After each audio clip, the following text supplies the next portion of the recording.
Hello, welcome to Historical Airsoft. This video is going to be a bit different from the videos that we usually do, but it's something that I've wanted to talk about. It's something that always gets brought up when you tell people, oh, I play Airsoft, I do this, that, or the other. So this is going to be a two-part series on my advice for beginner airsofters. So this first part is going to focus mostly on guns, gear, uniforms, camouflage, everything in between, equipment that you'll need to get started. So one thing that you'll definitely want to keep in mind is you're not going to want to go off and spend a ton of money just to find out that you don't like airsoft. So my first and probably my foremost piece of advice that I could give about starting airsoft is going out with some friends, or going out to a field and renting a gun, going and trying it out before you commit any significant amount of money to it. First piece of equipment that you're going to need no matter what, and that you don't want to neglect when looking into getting your first airsoft stuff, is the safety equipment. Goggles, glasses, mesh masks, protect your teeth. It's extremely important. The goggles I like to wear, because I wear glasses and I'm not a fan of contacts, they just fit right over my glasses. They look kind of retarded, but hey, nothing's getting through there. For lots of indoor fields, you will need full seal glasses, or full seal goggles where there's no space at all, no open space, which is definitely good, and I would recommend those for sure. But for other people who aren't a fan of them, the other thing should be completely fine for outdoor play. And then, of course, there's the mesh masks. Again, these aren't cheap, these aren't expensive. I think this was about 20 bucks I got from my local shop. And I think that 20 bucks is a pretty good investment instead of spending hundreds of dollars on dental repair. I had a friend who never wore them for that reason, and he got his tooth shot out. So you do not want to do that. That is no fun. Can be annoying, but they're definitely worth it. When it comes to getting your first actual airsoft gun, the major piece of advice I can give is really do a lot of research on what you want to get. Talk to people on forums, talk to people like r/airsoft is a great place to talk to people in local groups, people at fields, hear what they like, just when you go and try it out, stuff like that, because you do not want to spend a bunch of money on something that won't work. And in a lot of cases, you can get something for relatively cheap that will serve you very well. Like if you saw my AK-47 review, or AK-74 by SEMA review, that's an example of a gun that I paid almost nothing for, and performs at the same level as like my $400 Ares L1A1. So it's it is the sort of thing where you really want to make sure that you do research on what you're getting your hands on. If you want to look at certain brands of guns that you want to get for your first rifle, there's a few that I think are probably the most trustworthy, or the ones that I would trust the most for a gun that you know is going to work well and paying relatively low price for it. SEMA, they do great stuff. Those SEMA AKs will last a long time. Lancer Tactical has a new line of M4s, which, as far as I can tell, do pretty well. And then also, never be afraid to look at places to find guns used, because finding used airsoft guns is, again, always a very valid option. Because again, a lot of the guns being sold online or by just people trying to get rid of them is, oh, airsoft, that looks cool. Look at this video of that Novrich guy shooting those people. Oh, I want to try airsoft. Look at this cool gun. And then they buy it, and it never gets used. Where I live here in Utah, there's a site that serves Utahns and other people in the area called KSL. People can post used goods that they don't want, or on sale on there, free stuff. So that's always a good place to look. There's also an app called HopUp, which is specifically an airsoft buying, trading, selling site. I've downloaded it and I've looked around on it. I've never seen anything that's really struck my interest, but I'm sure that that's another good place that you could look to find cheaper guns that have been used, but would still be a good idea to maybe get your hands on to first get into airsoft. Next piece of advice is you see a lot of M4s, and you see a lot of M4s for a reason. The platform is reliable for the most part, and the parts are easy to find, everything's easy to upgrade, and it's really hard to argue with getting an M4 for your first gun. Me being a weirdo, and wanting, obscure rifles and, stuff that, while it looks pretty, maybe might not work all that well, that's just a bad habit of mine, but when it comes to starting airsoft, you want to get something that you know is going to work well for you.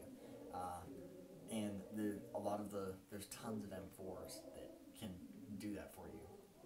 In the airsoft world especially, a rifle may look cool, but just not work well. Or, the actual external design is just flawed and doesn't work with airsoft, or it's just flimsy and weak. So, again, you really want to make sure that what you're going to get is going to last you for at least the first little time before you get into something more high end. And for a lot of people, they really do want to just jump in and get a higher end rifle. My first higher end rifle was a Crytek CRB Mark III and two, yeah, Mark II. It's been a while, and that was a great rifle. I did sell it just to fund other stuff, but totally excellent rifle. I would recommend those to anyone who would want to get their hands on them.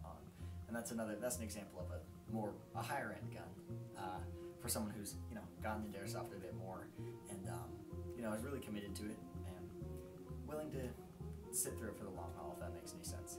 Next thing, do not buy a sniper rifle. I cannot emphasize this enough. Do not get a sniper rifle for your first airsoft gun. Do not. That will go unbelievably poorly for you. You have no idea how many times you've gone to the field, I've gone to the field, and Keith, like 13-year-old kid comes up with his $80 Crossman sniper rifle he got on Amazon, or maybe $100 sniper rifle. You should never see him again. It's a waste of money, frankly, because it's for a sniper rifle, for a weapon like that, it needs to be good. It needs, like, unlike an AEG, which will work if you get something a bit cheaper. A sniper rifle, if you want it to actually do what it's designed to do, you gotta pay a lot of money for it, and you don't really want to do that when you're first getting into airsoft.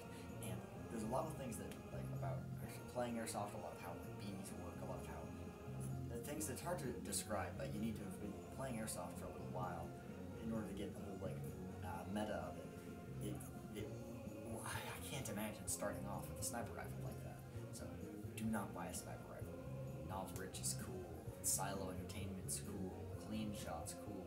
Swamp Sniper's cool. Yes, those are people who've played airsoft for a long time and built an entire brand or an entire channel off of sniping people. And for the guy who gets a rifle that's an eighth of the price of the Knob Rich rifle or whatever, you can't expect the same results. Let's move on to pistols, still in the gun, area. But so when it comes to getting a airsoft pistol, for CQB fields, I guess I get it.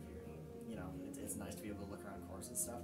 But one thing I find is whenever with my pistol or whatever pistol I have, or if I have it on me, the only time I use it is when I think, oh, I should use this. I have it, so I should use it. In most cases, I won't find myself needing a pistol. So that's one thing to keep in mind, but I love pistols, don't get me wrong. But when you're first starting off, again, your first priority is a rifle. Get a good, reliable rifle. Now let's talk about gear and uniform and camouflage and all that sort of stuff. Now, for when you're first starting off, it isn't really necessary. Jeans and hoodie are completely acceptable. It doesn't make you any lesser than anyone else on the field, and you shouldn't feel like it makes you any lesser. What you're wearing doesn't matter. It's realistically just dress up. It's just a costume.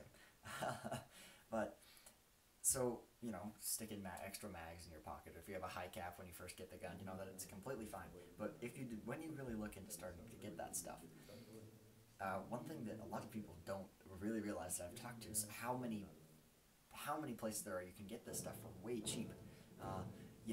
Yeah, that's cool. You have Cry Precision Pants. You have this branded, labeled, cool stuff, and that is good gear that will work really well.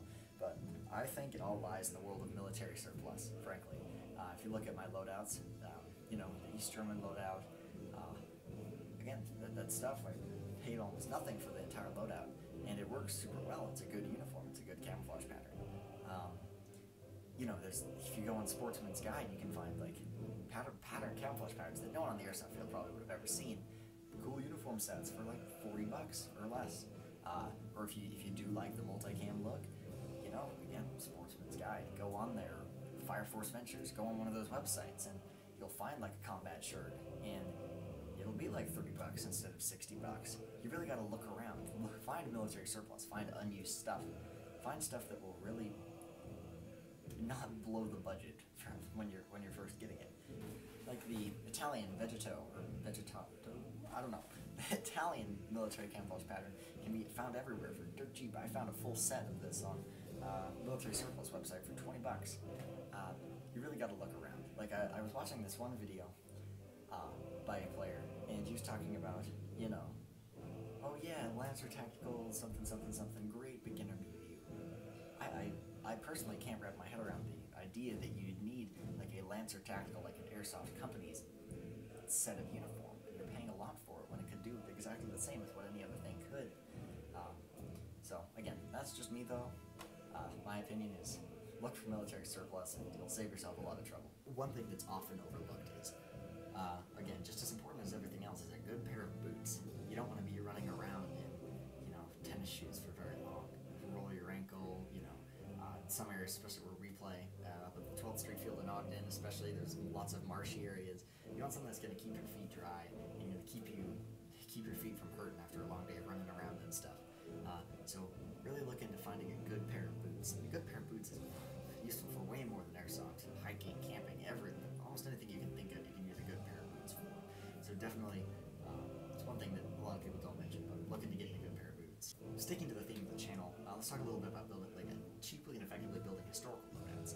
So, again, like I mentioned, Sportsman's Guide or Fire Force Ventures or military surplus sites.